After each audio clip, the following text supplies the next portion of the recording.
Historia de Leandra.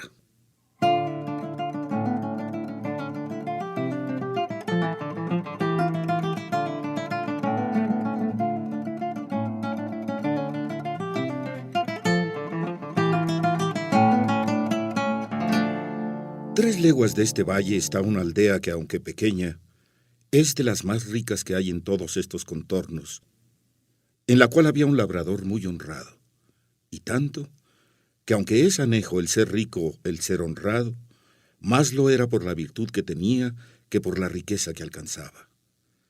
Mas lo que le hacía más dichoso, según él decía, era tener una hija de tan extremada hermosura, rara discreción, donaire y virtud, que el que la conocía y la miraba, se admiraba de ver las extremadas partes con que el cielo y la naturaleza la habían enriquecido. Siendo niña, fue hermosa, y siempre fue creciendo en belleza, y en la edad de 16 años fue hermosísima. La fama de su belleza se comenzó a extender por todas las circunvecinas aldeas. ¿Qué digo yo por las circunvecinas nomás? Si se extendió a las apartadas ciudades, y aún se entró por las salas de los reyes y por los oídos de todo género de gente, que como a cosa rara o como a imagen de milagros, de todas partes a verla venían. Guardábala su padre, y guardábase ella, que no hay candados, guardas ni cerraduras que mejor guarden una doncella que las del recato propio. La riqueza del padre y la belleza de la hija movieron a muchos, así del pueblo como forasteros, a que por mujer se la pidiesen. Mas él, como a quien tocaba disponer de tan rica joya, andaba confuso sin saber determinarse a quién la entregaría de los infinitos que le importunaban. Y entre los muchos que tan buen deseo tenían, fui yo uno a quien dieron muchas y grandes esperanzas de buen suceso, conocer que el padre conocía quién yo era, el ser natural del mismo pueblo, limpio en sangre, en la edad floreciente, en la hacienda muy rico y en el ingenio no menos acabado. Con todas estas mismas partes, la pidió también otro del mismo pueblo, que fue causa de suspender y poner en balanza la voluntad del padre, a quien parecía que con cualquiera de nosotros estaba su hija bien empleada. Y por salir de esta confusión, determinó decírselo a Leandra, que así se llama la rica que en miseria me tiene puesto, advirtiendo que, pues los dos éramos iguales, era bien dejar a la voluntad de su querida hija el escoger a su gusto, cosa digna de imitar de todos los padres que a sus hijos quieren poner en estado. No digo yo que los dejen escoger en cosas ruines y malas, sino que se las propongan buenas y de las buenas que escojan a su gusto. No sé yo el que tuvo Leandra, solo sé que el padre nos entretuvo a entrambos con la poca edad de su hija y con palabras generales que ni le obligaban ni nos desobligaban tampoco. Llámase mi competidor Anselmo, y yo Eugenio, porque vais con noticia de los nombres de las personas que en esta tragedia se contienen, cuyo fin aún está pendiente, pero bien se deja entender que ha de ser desastrado. En esta sazón vino a nuestro pueblo un Vicente de la Roca, hijo de un pobre labrador del mismo lugar, el cual Vicente venía de las Italias y de otras diversas partes de ser soldado. Llevóle de nuestro lugar, siendo muchacho de hasta 12 años, un capitán que con su compañía por allí acertó a pasar. Y volvió el mozo de allí a otros 12, vestido a la soldadesca, pintado con 1000 colores, lleno de 1000 dijes de cristal y sutiles cadenas de acero. Hoy se ponía una gala y mañana otra, pero todas sutiles, pintadas de poco peso y menos tomo. La gente labradora, que de suyo es maliciosa, y dándole el ocio el lugar es la misma malicia, lo notó, y contó punto por punto sus galas y preseas. Y halló que los vestidos eran 3, de diferentes colores con sus ligas y medias. Pero él hacía tantos guisados e invenciones de ellas, que si no se los contaran, hubiera quien jurara que había hecho muestra de más de 10 pares de vestidos y de más de 20 plumajes. Y no parezca impertinencia y demasía esto que de los vestidos voy contando, porque ellos hacen una buena parte en esta historia. Sentábase en un poyo que debajo de un gran álamo está en nuestra plaza, y allí nos tenía a todos la boca abierta, pendientes de las hazañas que nos iba contando. No había tierra en todo el orbe que no hubiese visto, ni batalla donde no se hubiese hallado. Había muerto más moros que tiene Marruecos y Túnez, y entrado en más singulares desafíos, según él decía, que Gante y Luna. Diego García de Paredes y otros 1000 que nombraba, y de todos había salido con victoria, sin que le hubiesen derramado una sola gota de sangre.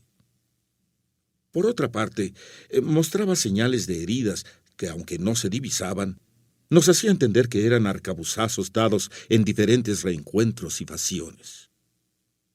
Finalmente, con una no vista arrogancia, llamaba de vos a sus iguales y a los mismos que le conocían, y decía que su padre era su brazo, su linaje, sus obras, y que debajo de ser soldado, al mismo rey no debía nada. Añadiósele a estas arrogancias ser un poco músico y tocar una guitarra a lo rasgado, de manera que decían algunos que la hacía hablar. Pero no pararon aquí sus gracias, que también la tenía de poeta, y así, de cada niñería que pasaba en el pueblo, componía un romance de legua y media de escritura. Este soldado, pues, que aquí he pintado, este Vicente de la Roca, este bravo, este galán, este músico, este poeta, fue visto y mirado muchas veces de Leandra desde una ventana de su casa que tenía la vista a la plaza. Enamoróla el oropel de sus vistosos trajes. Encantáronla sus romances, que de cada uno que componía daba 20 traslados. Llegaron a sus oídos las hazañas que él de sí mismo había referido, y finalmente, que así el diablo lo debía de tener ordenado, ella se vino a enamorar de él antes que en él naciese presunción de solicitalla. Y como en los casos de amor no hay ninguno que con más facilidad se cumpla que aquel que tiene de su parte el deseo de la dama, con facilidad se concertaron Leandra y Vicente. Y primero que alguno de sus muchos pretendientes cayesen en la cuenta de su deseo, ya ella le tenía cumplido, habiendo dejado la casa de su querido y amado padre, que madre no la tiene, y ausentándose de la aldea con el soldado que salió con más triunfo de esta empresa que de todas las muchas que él se aplicaba. Admiró el suceso a toda la aldea y aun a todos los que de él noticia tuvieron. Yo quedé suspenso, Anselmo atónito, el padre triste, los parientes afrentados, solícita la justicia, los cuadrilleros listos. Tomáronse los caminos, escudriñáronse los bosques y cuanto había, y al cabo de 3 días, hallaron a la antojadiza Leandra en una cueva de un monte, desnuda en camisa, sin muchos dineros y preciosísimas joyas que de su casa había sacado. Volviéronla a la presencia del lastimado padre, preguntáronle su desgracia. Confesó sin apremio que Vicente de la Roca la había engañado, y debajo de su palabra de ser su esposo, la persuadió que dejase la casa de su padre, que él la llevaría a la más rica y más viciosa ciudad que había en todo el universo mundo, que era Nápoles, y que ella, mal advertida y peor engañada, le había creído y robando a su padre se le entregó la misma noche que había faltado, y que él la llevó a un áspero monte y la encerró en aquella cueva donde la habían hallado. Contó también cómo el soldado, sin quitalle su honor, le robó cuanto tenía y la dejó en aquella cueva y se fue. Suceso que de nuevo puso en admiración a todos. Duro se nos hizo de creer la continencia del mozo, pero ella lo afirmó con tantas veras que fueron parte para que el desconsolado padre se consolase, no haciendo cuenta de las riquezas que le llevaban, pues le habían dejado a su hija con la joya que si una vez se pierde, no deja esperanza de que jamás se cobre. El mismo día que pareció Leandra, la desapareció su padre de nuestros ojos y la llevó a encerrar en un monasterio de una villa que está aquí cerca, esperando que el tiempo gaste alguna parte de la mala opinión en que su hija se puso. Los pocos años de Leandra sirvieron de disculpa de su culpa, a lo menos con aquellos que no les iba algún interés en que ella fuese mala o buena. Pero los que conocían su discreción y mucho entendimiento no atribuyeron a ignorancia su pecado, sino a su desenvoltura y a la natural inclinación de las mujeres, que por la mayor parte suele ser desatinada y mal compuesta. Encerrada Leandra, quedaron los ojos de Anselmo ciegos, a lo menos sin tener cosa que mirar que contento le diese. Los míos en tinieblas, sin luz que a ninguna cosa de gusto les encaminase. Con la ausencia de Leandra, crecía nuestra tristeza, apocábase nuestra paciencia. Maldecíamos las galas del soldado y abominábamos del poco recato del padre de Leandra. Finalmente, Anselmo y yo nos concertamos de dejar la aldea y venirnos a este valle, donde él apacentando una gran cantidad de ovejas suyas propias, y yo un numeroso rebaño de cabras, también mías, pasamos la vida entre los árboles, dando vado a nuestras pasiones, o cantando juntos alabanzas o vituperios de la hermosa Leandra, o suspirando solos y a solas, comunicando con el cielo nuestras querellas. A imitación nuestra, otros muchos de los pretendientes de Leandra se han venido a estos ásperos montes, usando el mismo ejercicio nuestro, y son tantos, que parece que este sitio se ha convertido en la pastoral Arcadia, según está colmo de pastores y de apriscos, y no hay parte en él donde no se oiga el nombre de la hermosa Leandra. Este la maldice y la llama antojadiza, varia y deshonesta, aquel la condena por fácil y ligera, tal la absuelve y perdona, y tal la justicia y vitupera. Uno celebra su hermosura, otro reniega de su condición, y en fin, todos la deshonran y todos la adoran, y de todos se extiende a tanto la locura que hay quien se queje de desdén sin haberla jamás hablado.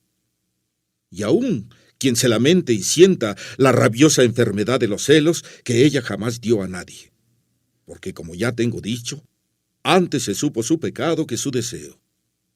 No hay hueco de peña, ni margen de arroyo, ni sombra de árbol que no esté ocupada de algún pastor que sus desventuras a los aires cuente. El eco repite el nombre de Leandra donde quiera que pueda formarse. ¡Leandra! Resuenan los montes. ¡Leandra! Murmuran los arroyos. Y Leandra nos tiene a todos suspensos y encantados, esperando sin esperanza y temiendo sin saber de qué tememos. Entre estos disparatados, el que muestra que menos y más juicio tiene es mi competidor Anselmo, el cual, teniendo tantas otras cosas de qué quejarse, solo se queja de ausencia. Y al son de un rabel que admirablemente toca, con versos donde muestra su buen entendimiento, cantando se queja. Yo sigo otro camino más fácil y a mi parecer el más acertado, que es decir mal de la ligereza de las mujeres, de su inconstancia, de su doble trato, de sus promesas muertas, de su fe rompida y finalmente del poco discurso que tienen en saber colocar sus pensamientos e intenciones que tienen. Y esta fue la ocasión, señores, de las palabras y razones que dije a esta cabra cuando aquí llegué, que por ser hembra la tengo en poco, aunque es la mejor de todo mi apero. Esta es la historia que prometí contaros. Si he sido en el contarla prolijo, no seré en serviros corto. Cerca de aquí tengo mi majada y en ella tengo fresca leche y muy sabrosísimo queso, con otras varias y sazonadas frutas, no menos a la vista que al gusto agradables.